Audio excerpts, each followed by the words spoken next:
Good day, everyone. My name is Jande Alcantara, and today I'll be the host, and we will discuss the last discussion.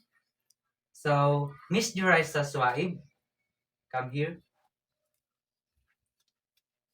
Cherry Cornelio, Miss Klein Canlapan. So, we will discuss what we have learned last discussion. What is all about? It is all about a organization leadership.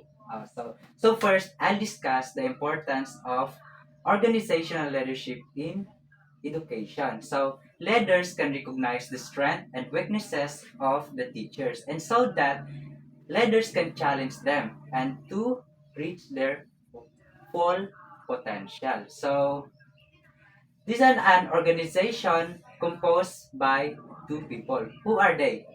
The leader and the manager.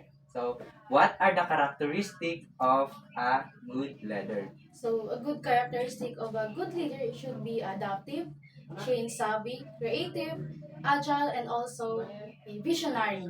Okay, good. So, what are the types of leaders and why did you choose that kind of leader?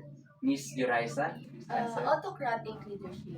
So, I choose autocratic leadership because as a leader, sometimes we need to hold the decisions of our employees. And as a future educator, we need to stand and be a leader to our students. So, for example, when we take the decisions from our students, we will take some decisions if the possible outcomes is positive.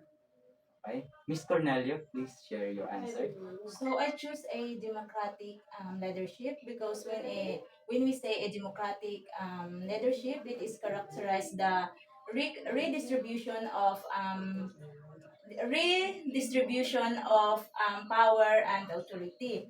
It consider the empowerment of a group decision. As a leader, you must be considered the comment and suggestion of your employee for the good of your company.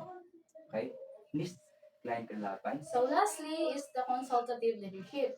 It's promote a collaboration and also task management.